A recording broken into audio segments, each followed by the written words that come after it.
আজ থেকে প্রায় 2 বছর আগে যখন আমি মাধ্যমিক পরীক্ষায় পাশ করি, তারপর আমাকে এক হোস্টেলে ভর্তি করে দেওয়া হয় পরবর্তী পড়াশোনার জন্য।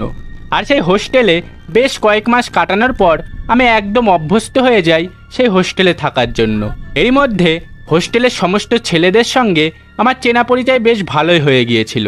দেখতে দেখতে কেটে গেল 4-5 মাস। তার মধ্যে কোনো রকম অস্বাভাবিক ঘটনা ঘটেনি আমাদের সঙ্গে। এইভাবে বেশ ভালোই কাটছিল দিন। কিন্তু এর ঠিক 1 মাস পর এক প্রচণ্ড গ্রীষ্মের দিনে সেই হোস্টেলে আমার সাথে এমন একটি ভয়ঙ্কর ঘটনা ঘটে, যার পর থেকে আমি একদমই বদলে যাই।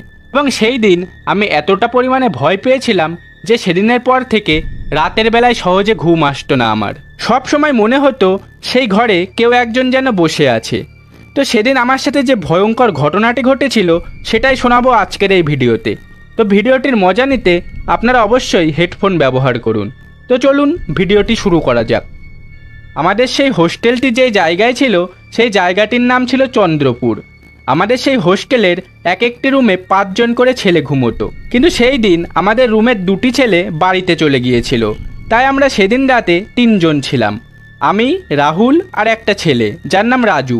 এই 3 জন মিলে আমরা সেদিন রাতে প্রায় 10টা নাগাদ ঘুমিয়ে পড়ি। হঠাৎ রাত 12টা নাগাদ আমার ঘুম ভেঙে যায়, কারণ রাহুল নামের যেই ছেলেটি ছিল তার প্রচণ্ড জল তেষ্টা পেয়েছিল, আর এই জন্যই সে চারিদিকে জল খুঁজে বেড়াচ্ছিল।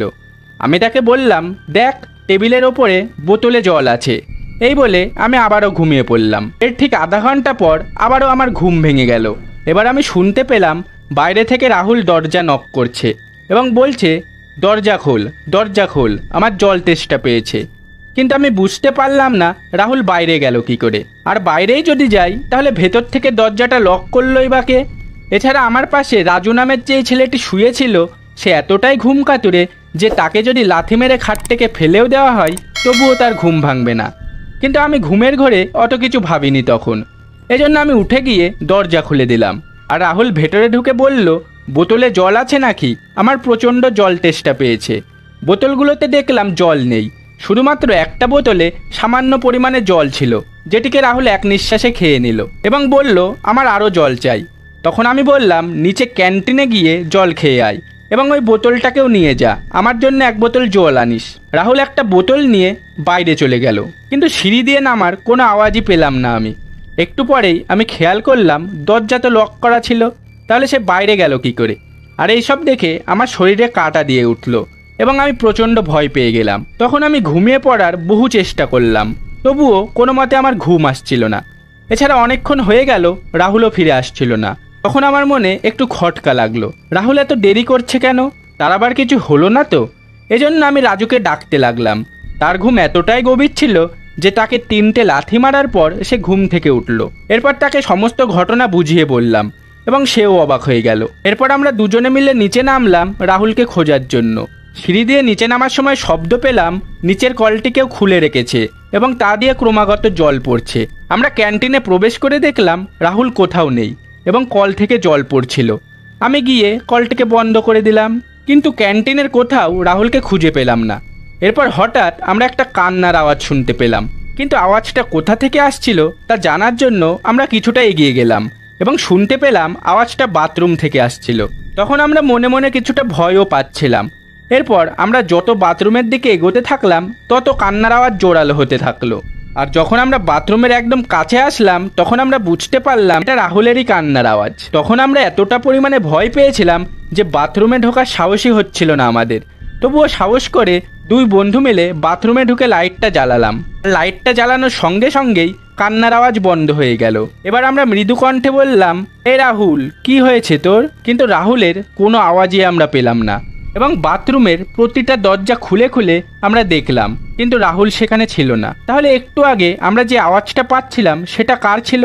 আর রাহুলই বা কোথায়? হঠাৎ আমরা আবারও সেই আওয়াজটি পেলাম, কিন্তু এবার সেই আওয়াজটি আসছিল ক্যান্টিনের দিক থেকে।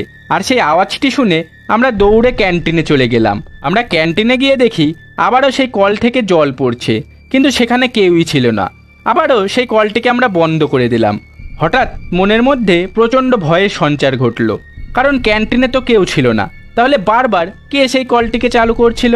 আমরা তো প্রচণ্ড ভয় পেয়েছি, আর এতটাই ভয় পেয়েছি যে সেখানে অজ্ঞান হওয়ার উপক্রম হলো। হঠাৎ রাজু বলে উঠল, চল চল ঘরে চল, রাহুলকে কাল সকালে খোঁজা যাবে। এরপর আমরা দুজনে এক দৌড়ে ঘরে চলে যাই এবং ঘরে গিয়ে দেখি সেই অবাক কাণ্ড। রাহুল তো সেই বিছানাতেই ঘুমিয়ে রয়েছে। তাহলে এতক্ষণ বাইরে কে ছিল? এসব ভাবতে ভাবতে হঠাৎ আমি ভয়ে অজ্ঞান হয়ে যাই। এরপর সকালে যখন আমার জ্ঞান ফেরে তখন দেখি আমি নিজের বিছানাতেই শুয়ে আছি, আর আমার পাশে রাহুল এবং রাজু দুজনেই বসেছিল। তখন আমি রাহুলকে জিজ্ঞেস করলাম, এই রাহুল, কালকে তোর কি হয়েছিল? বারবার বাইরে যাচ্ছিলি কেন? তখন রাহুল বলে উঠল, কি হয়েছিল আবার? কিছুই তো হয়নি গতকাল রাতে, আমি তো একবারও ঘর থেকে বেরোইনি। আমি বললাম, তুই পাগল হয়েছিস নাকি? বিশ্বাস না হলে রাজুকে জিজ্ঞেস কর, রাজুও তো আমার সাথে তোকে খুঁজে বেড়াচ্ছিল। তখন হঠাৎ রাজু বলে উঠল, কই, আমি তো তোর সাথে কাল রাতে একবারও ঘর থেকে বেরোইনি। তোর মনে হয় শরীরটা খারাপ, এই জন্যই এমন ভুলভাল স্বপ্ন দেখেছিস। আর এইসব কথা শুনে সেই মুহূর্তে আমি আগের দিন রাতে ঘটে যাওয়া সেই ঘটনার কোনো ব্যাখ্যা খুঁজে পেলাম না, এজন্য আর কথা বাড়ালাম না তাদের সাথে। কিন্তু সেই দিনের সেই ঘটনাটা আজও রহস্য হয়ে গিয়েছে আমার মনের মধ্যে। তো বন্ধুরা, এ বিষয়ে আপনারা কি মনে করেন তা অবশ্যই কমেন্ট করে জানান। এছাড়া ভিডিওটি ভালো লাগলে অবশ্যই ভিডিওটিকে একটি লাইক করে চ্যানেলটিকে সাবস্ক্রাইব করে রাখুন আরও এই ধরনের ভিডিও পেতে।